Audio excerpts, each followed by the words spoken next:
우리가 함께 7절 말씀이죠. 긍휼히 여기소서라는 주제로 함께 나누기 원합니다. 짧지 않은 인생을 살아가면서 제가 생활 속에서 인상 깊고 흥미로웠던 활동이 하나 있었습니다. 신학생 때 소록도를 방문하여서 봉사할 수 있었던 그러한 추억인데요. 아마 가보신 분들도 계시리라고 믿습니다. 신학을 하면서 대부분 이제 신학생들이 되면 그렇죠. 앞으로 어떻게 사역을 할 것인가. 그리고 또 나름대로 각오를 하면서 어려움을 겪는 이들을 돕고 섬기며 살자라는 이 마음을 더 다지게 됩니다. 그러면서 이제 고아원을 방문하기도 하고 장애인시설을 방문해서 봉사도 하기도 하고 이렇게 하는 것이 대부분이었습니다. 신학교 2학년 때 여름에 나병 환자들이 평생 사회와 격리되어서 공동체 생활을 하는 이 소록도를 방문하고 봉사활동을 하게 되었습니다. 당시 소록도를 방문할 때에는 봉사활동 외에 또 다른 목적이 제외에 있었습니다. 신학을 공부한 후에 평생 헌신해서 사역을 할 텐데 구체적으로 어떻게 사역의 방향을 설정해야 하는가, 어떤 사역을 해야 할까라는 이것을 찾기 위해서 노력을 하던 시기였습니다. 교회 사역자의 길을 가를 수 있기 때문에 이제 부교육자로 전도사로 교회에서 봉사를 하기도 했고요. 또 혹시 하나님의 선교사로 부르시지는 않나 하는 마음에 당시에 이제 대만 선교 훈련을 받고 CCC 멤버들과 함께 대만 선교 여행도 다녀오기도 했습니다. 대만이 얼마나 더운지 여러분 아시죠? 여름에, 한여름에. 제가 대만 선교를 갔다가 아주 맛있는 걸 먹었습니다. 더위라는 것을 처음 먹어보고 얼마나 고생했는지 몰라요. 대만 선교도 다녀오고, 그리고 또 이제 초대교회 성도들과 같이 삶의 공동체를 이루는 사역은 어떨까 하는 마음에 그 당시 신학생들과 함께 공동체 모임을 만들어서 또 여러 공동체를 연구하고 예수원이라든지 공동체를 방문하면서 또 준비도 해봤습니다. 또한 사역과 교회 사역과 접목시키기 위해서 복지 사역들에 관심을 가지고 부전공으로 사회복지를 공부하기도 하고요. 봉사단체에 가입해서 봉사활동도 하고 했습니다. 자, 이러던 중에 이제 장애인이나 질병으로 고통당하는 이들을 섬기는 것은 어떨까 하는 생각을 하며 소록도를 방문하게 되는 것이었습니다. 소록도를 방문해서 한 일주일 정도 이런저런 봉사활동을 하면서 나름대로 충격적인 내면의 충격을 받기도 했어요. 여러분, 나병을 앓고 평생을 소록도에서 격리되어 온 그분들의 삶의 여정을 들어볼 때 참 눈물 없이는 들을 수 없는 인생들입니다. 특히 일제시대 때 강제로 끌려와서 평생을 거기서 고통을 당하는 이 수많은 환우들의 여정, 비참한 실상들, 심지어 그들을 일제 때는 인체 실험을 하기도 했어요. 그러한 고통을 겪는 그들의 삶, 또한 이런 과정에서 성을 탈출하기 위해서 탈출하다가 생을 마감한 수많은 사람들이 또 있어 보여요. 손가락도 발가락도 눈도 보이지 않으면서 그들의 믿음을 지키기 위해서 교회를 세우고 그분들이 손도 없는 이 뭉뚱거리의 손으로 벽돌을 쌓아가면서 세웠던 그 교회들, 그리고 공원들, 병원 건물들, 눈도 보이지 않으면서 새벽마다 교회를 찾아 나와서 수시간 동안 부르짖으며 기도하는 그분들의 기도 소리, 찬양 소리. 그 당시 신학생 2학년 때 뜨거운 열정을 가지고 이제 봉사활동을 왔던 저는 오히려 더 큰 은혜를 받고 신학생인 나를 깨우기에 충분한 그런 동기가 되기도 했습니다. 이후에 수년 동안 소록도를 방문하면서 봉사하고 섬김의 활동을 보내었어요. 그리고 많은 사람들에게도 함께 가보자, 봉사하라고 조언하기도 합니다. 그때 마침 저의 조언을 받아서 이제 그때부터 봉사활동을 하는 분들이 큰 단체를 만들어서 지금까지도 1년에 수차례씩 방문하면서 섬기고 나누는 이런 모습을 보게 됩니다. 그리고 또 감사하게 봉사활동을 하면서 저희 사모를 만나서 결혼도 하게 되었죠. 그런데 수년 동안 이렇게 봉사활동을 하면서 두 가지 저의 본질을 발견할 수 있었습니다. 하나는 저 나름대로 앞에서 사역을 찾았다고 했죠. 그런데 저는 이 장애인 사역이 나에게 맞지 않다라는 생각을 하게 되었습니다. 장애인 사역을 하기에는 내가 너무 많이 부족한 사람이다라는 것을 깨닫게 되었습니다. 그리고 더 큰 실망과 충격은 나의 본질을 볼 수 있었는데 바로 나는 참 긍휼이 없는 사람이다라는 생각을 깨닫게 되었습니다. 긍휼의 마음이 너무도 없다라는 사실이었죠.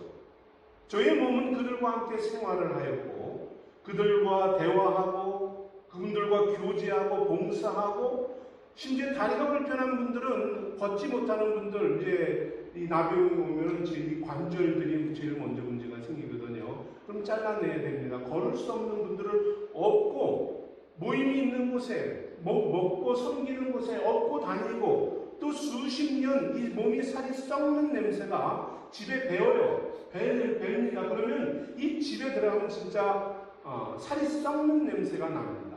그런 집을 청소하고 소독하고 봉사하고 그분들과 함께 밥을 먹고 음식을 나누고 열심히 섬기고 봉사를 합니다.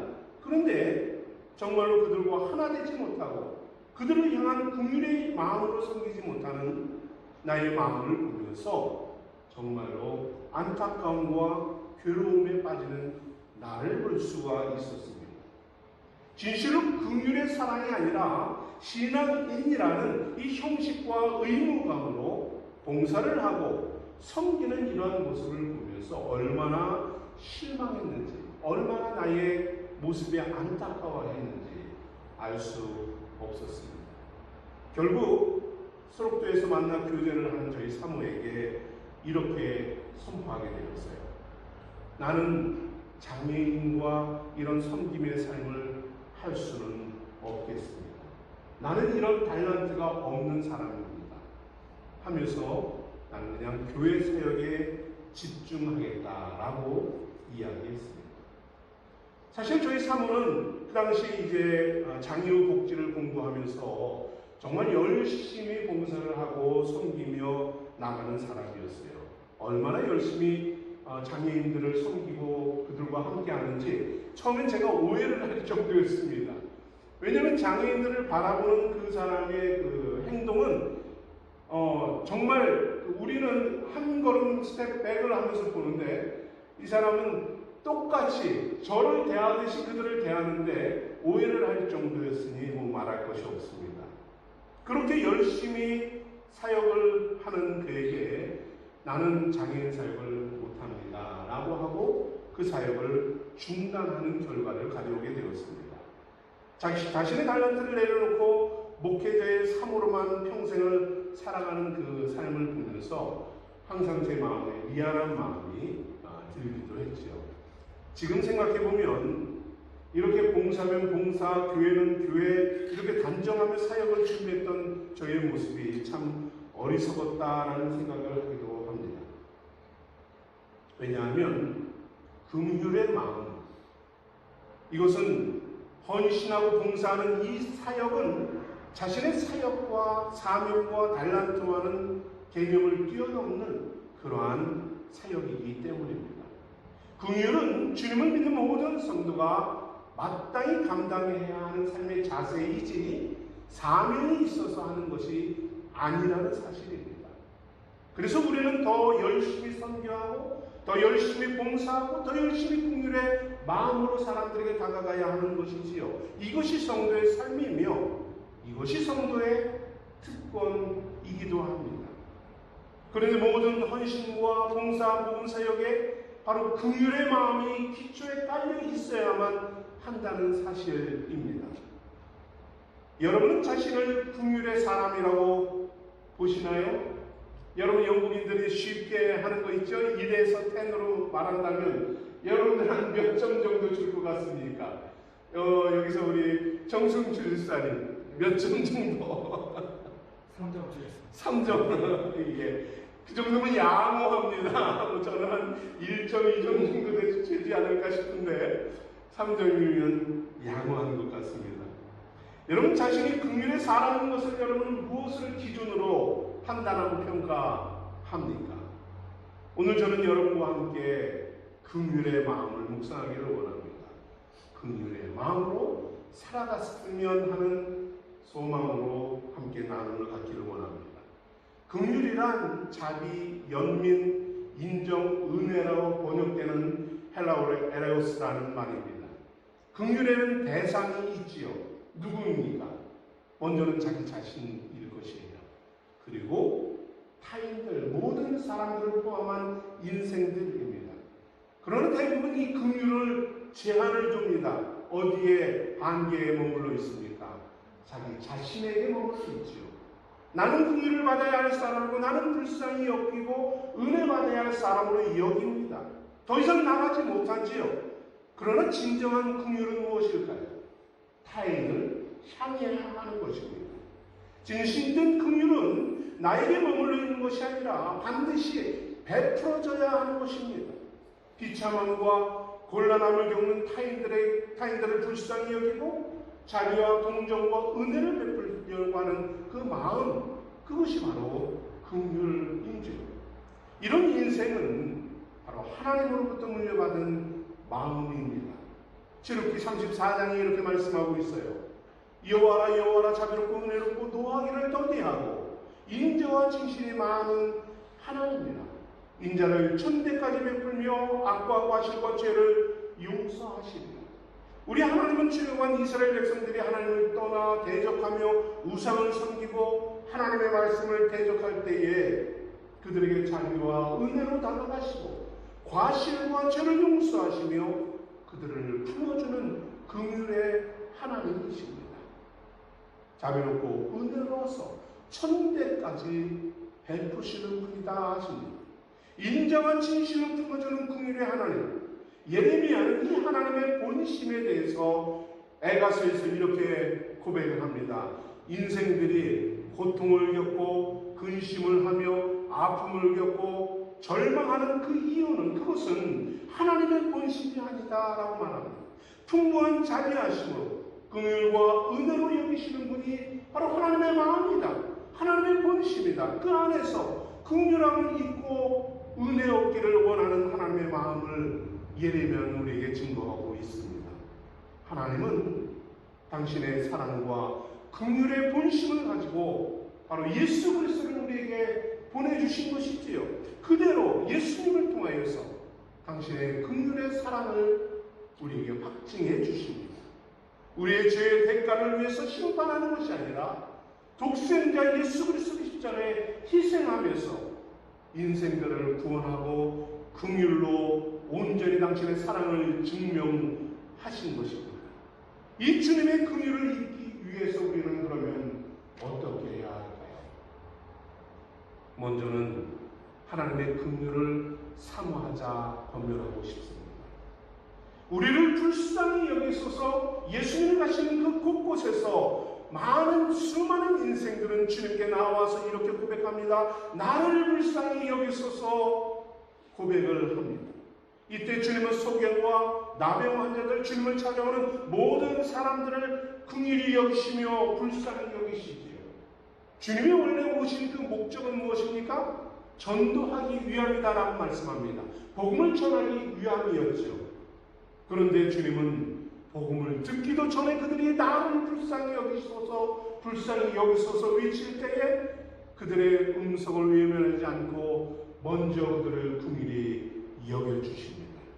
귀신 들린 딸을 돌보던 가나안 여인이 주님께 나와 고백합니다. 내 딸을 불쌍히 여기소서. 저가 흉악한 귀신에 들렸나이다. 간구할 때 처음에 예수님은 모른 척 하십니다.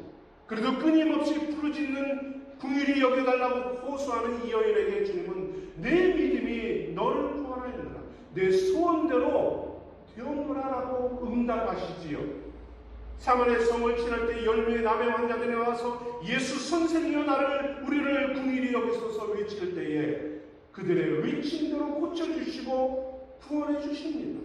여러분 그렇습니다. 간절한 소망을 품고 은혜를 사모하며 불쌍히 여김을 호소할 때에 주님은 우리의 호소에, 우리의 고통에 외면하지 않으시는 분입니다. 고쳐주시고 은혜 주시고 문제를 해결해 주시는 분임을 믿으시기 바랍니다. 심지어 죄를 범한 영혼들까지도 그들의 죄를 용서하시고 구원해 주시며 그들을 죄 사랑으로 품어주시는 분임을 믿으시기 바랍니다. 사도 바울은 이런 주님의 긍휼에 대해서 이렇게 디도서에서 고백을 하지요. 우리를 구원하시되 우리의 행한 바 의로운 행위로 말미암지 아니하고 오직 하나님의 긍휼하심을 쫓아 중생의 씻음과 성령의 새롭게 하심으로 하셨나니 합니다. 그렇습니다. 우리의 노력으로 우리의 죄가 끊어지는 것이 아니지요. 우리가 변화되는 삶을 살 수 있는 것이 아닙니다. 우리의 선한 행위 때문이 아니고 우리를 긍휼히 여기시는 주님의 은혜입니다. 주님의 씻어주심으로 구원하심 받고 성령의 새롭게 하심으로 우리가 정결하게 되었다 선포하고 있습니다. 오직 하나님의 긍휼히 여기심 뿐입니다. 하나님의 긍휼히 여기심으로 은혜를 사모하는 성도들이 되시기를 바랍니다. 하나님의 긍휼하심으로 여러분의 영육의 삶이 온전하게 유지될 수 있다는 사실을 믿으시기 바라요. 하나님의 보좌에서 오늘 이 시간에도 우리를 위해서 긍휼히 여기시는 주님은 오늘도 여러분을 위해 중보하고 계시다는 사실을 히브리서 기자는 이렇게 고백합니다. 우리가 긍휼하심을 받고 때를 따라 돕는 은혜를 얻기 위하여 은혜의 보좌 앞에 담대히 나아갈 것이다. 주님은 지금도 여러분을 긍휼히 여기시며 중보해 주십니다. 연약한 성도들을 위로하시고 힘을 주신다는 사실을 믿으시기 바랍니다. 주님을 찬양하며 소망하며 긍휼을 얻기 위하여 더 열심으로 주의 보좌 앞에 나아가기를 원합니다. 하늘 보좌에서 우리를 위해 끊임없이 기도하시는 주님의 긍휼의 은혜를 사모하며 나아가는 우리 생수의 성도들이 되기 원합니다. 나를 불쌍히 여기소서, 나는 죄인이로소이다라고 고백하며 나아가는 겸손한 세리와 같이 주의 긍휼을 사모하며 나아가는 우리 생수의 성도들 되기 소망합니다. 그렇다면 주님의 긍휼을 얻은 사람들은 어떻게 살아야 합니까? 긍휼의 사람이 되어야 한다는 사실입니다. 이제 긍휼을 사모하며 은혜를 입은 성도들에게 주님은 이처럼 명령하십니다. 긍휼히 여기는 자는 복이 있나니 저희가 긍휼히 여김을 받을 것이며, 주님의 긍휼을 입은 우리에게 주님은 말씀합니다. 긍휼히 여기는 사람이 되어라 합니다. 이런 삶은 긍휼히 여기는 사람의 삶 어떻습니까? 조금 부담이 되지 않습니까? 내가 왜 이런 수고를 해야 되고 내가 왜 이렇게 남들을 불쌍히 여겨야 하나 부담되고 어려운 고민이 될 수도 있을 것입니다. 그런데 여러분, 주님은 단호히 천국 백성 하나님의 사람은 긍휼한 사람이다 말씀합니다. 이들이 주님의 사람이고 복된 존재다 말씀해요. 성도는 어떤 사람입니까? 여러분, 죄인과 원수까지도 불쌍히 여길 수 있어야 한다고 합니다. 주님의 긍휼을 받은 사람들은 다른 사람의 죄와 연약함을 자비와 긍휼한 마음으로 대할 수 있어야 한다고 말을 합니다. 간혹가다 우리는 사실 사람들에 대한 기대를 품지 않는 경우가 많지요. 그 중에서도 가장 비참한 예를 든다면 일부 사람들 중에는 구원받기 틀렸어 라고 생각될 만한 사람들이 없잖아 있어요. 그렇지 않습니까? 그 사람들의 말이나 인격이나 행동이나 거짓됨이나 마음가짐, 사고방식, 그들이 너무도 악하고 거짓되어서 더 이상 그 사람의 양심으로는 구원받기 틀렸어 라고 생각할 때가 없잖아 있습니다. 왜냐하면 가능성이 보이지 않기 때문이에요. 절대로 변화될 것 같지 않고 죄를 버리지 못할 것 같고 성숙하지 못할 것 같다라고 단정할 때가 없잖아 있죠. 왜냐하면 악으로 똘똘 뭉쳐 있는 경우가 있기 때문입니다. 그런데 정말로 그들에게 구원이 불가능할까요? 그렇지 않는 것 같습니다. 물론 우리의 힘으로는 불가능합니다. 그러나 하나님이 그들을 택하실 때에, 하나님이 그들을 선택하시고 사랑하실 때에 그것이 가능합니다. 그런데 여러분, 하나님의 그런 선택과 하나님의 그러한 불쌍히 여김이 어디에서부터 시작된다고 여러분 생각하십니까? 저는 그들을 향해 긍휼히 기도하는 사람의 호소로부터 시작된다고 믿습니다.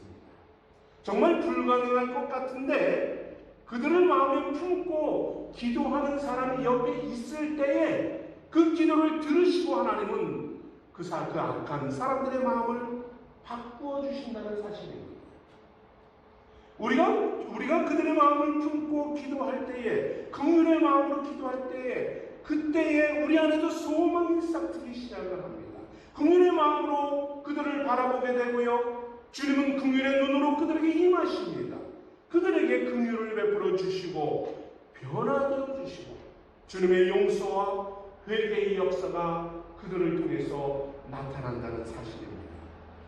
사랑하는 성도 여러분, 우리가 연약하고 병든 이들을 위해서 중보하는 이유가 무엇입니까? 동일해요. 바로 주님의 마음, 긍휼의 은혜가 임하기를 사모함 때문입니다. 우리는 주님께 죄와 질병으로 고통받는 이들을 위해서 불쌍히 여겨달라 요청하고 중보하는 것뿐입니다. 이때에 우리는 먼저 놀라운 변화를 경험하게 됩니다. 강박했던 내 심령이 그 안에 긍휼의 마음이 싹트게 됨을 보게 돼요. 내 안에 사랑이 싹트게 되고 불쌍히 여김이 되고 영혼을 향한 하나님의 마음을 품게 됩니다. 그리고 질병으로 고통당하고 연약한 이들에게 하나님의 긍휼이 임함을 경험하게 됩니다. 그들에게 회복의 은혜가 임하게 되고요, 그들이 하나님의 사랑과 능력을 경험하게 된다는 사실을 여러분 믿으시기 바랍니다. 저는 이러한 사실을 삶에서 많이 경험해 왔습니다.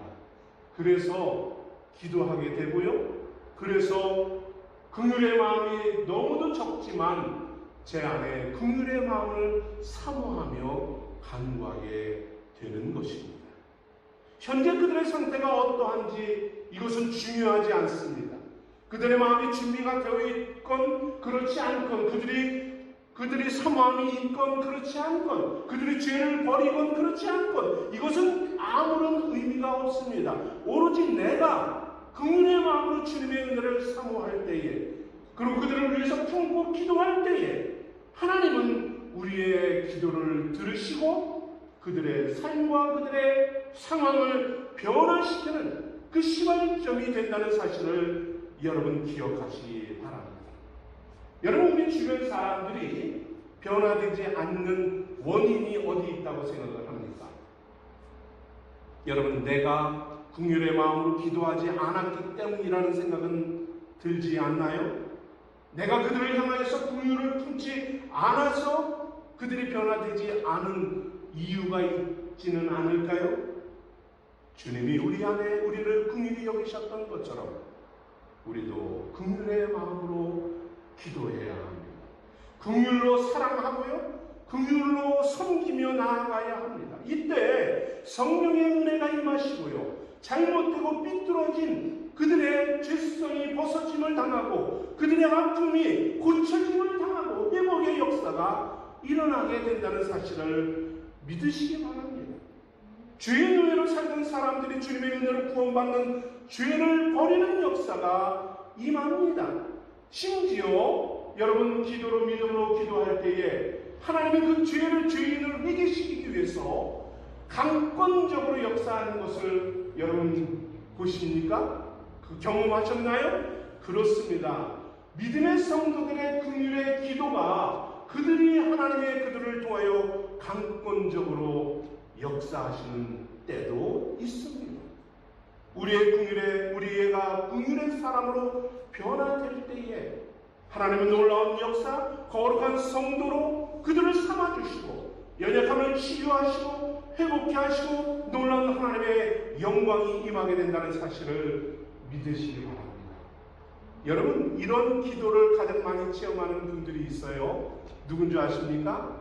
부모들이죠. 왜 부모들의 누구의 기도? 자녀를 향한 부모의 기도가 바로 그와 같습니다. 그렇죠, 권사님? 부모님은 자녀들을 향해서 정말 긍휼의 마음으로 온 열정을 다하여 기도하지요. 그러면 자녀들이 잘못되었어도 어려움을 겪어도 부모의 기도가 긍휼의 기도로 자녀들이 세움을 입게 된다는 사실입니다. 우리가 이와 같이 긍휼로 나아가야 하는 것입니다. 주님도 우리에게 이렇게 말씀합니다. 너희도 가서 이와 같이 하라라고 명령합니다. 하루는 자신이 의로운 줄 알고 주님 앞에 나온 사람이 있었습니다. 그에게 주님은 사마리아인의 비유를 하시지요. 제사장과 레위인과 같이 강도만 나도 못 본 채 돌아가는 사람이 아니라 사마리아인처럼 불쌍히 여기며 돌아보는 사람이 있었습니다. 주님은 이 사람처럼 너희도 해라 하십니다. 우리에게 요구하시는 것은 무엇입니까? 주님께 받은 긍휼과 사랑으로 다가가는 것입니다. 긍휼을 베푸는 것입니다. 이때에 주님은 하나님의 백성들, 이웃을 향해서 자비와 긍휼을 베푸는 선한 사마리아인과 같은 사람이 되게 하시는 거죠. 너희도 이와 같이 하라. 왜 그렇게 해야 합니까? 내가 증거이고 내가 증인이기 때문입니다. 우리가 죄에서 허덕일 때에 주님께서 건져주셨고 칠흑 같은 어두움에 우리가 사로잡혔을 때에 우리에게 참빛이 되어주셨고 생명이 되어주셨기 때문입니다. 주님은 주님의 긍휼의 은혜로 우리가 천국의 소망을 품고 구원 얻은 자로 살고 있는 것 아닙니까? 거저 주시는 은혜로, 거저 얻은 선물로 우리가 살아가고 있는 것 아닙니까? 긍휼의 은혜로 살아가는 것, 이것이 바로 저와 여러분의 삶 아닙니까? 그러니 우리가 마땅히 긍휼의 사람으로 살아야 하지 않겠습니까? 긍휼은 주님의 삶이었습니다. 주님께서 나아가신 걸어가신 길이었습니다. 주님의 제자로서 살아가기를 소망하는 우리들 또한 그와 같이 나아가야 하는 것입니다. 이것이 지극히 정성적인 믿음의 성도의 삶입니다. 여러분, 그러나 긍휼 없는 이 세상에서 긍휼의 사람으로 하나님의 자비하심과 은혜로 살아가는 이 삶, 이 성도의 삶을 권면합니다. 야고보 사도는 긍휼을 행하지 아니하는 자들에게 긍휼 없는 심판이 있다라고 경고하고 있습니다. 주님은 긍휼의 삶을 살아가는 여러분에게 하나님의 풍성한 긍휼의 복을 누리게 하심을 믿으시기 바랍니다. 앞에서 잠깐 고백했듯이 주님의 긍휼과 사랑을 따르기를 원하지만 저희의 희생과 헌신과 사랑은 참 보잘것 없었고 한심하게 짝이 없었습니다.